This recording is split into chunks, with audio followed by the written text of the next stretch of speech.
Guys, K.N.rao this side, and I would like to request to all of you that let us not spread negativity, let us not spread hatredness. Rather than that, try to spread positivity, try to spread knowledge, try to spread love. Okay, because at this age of yours, kind of youth, attraction towards negativity will be so high.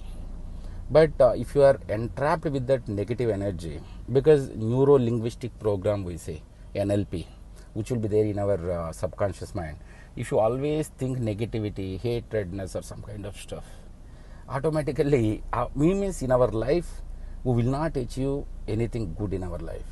Okay, and at least from today, that is International Non-Violence Day, great Mahatma Gandhi's birthday, from now on, let us work positive, let us think positive.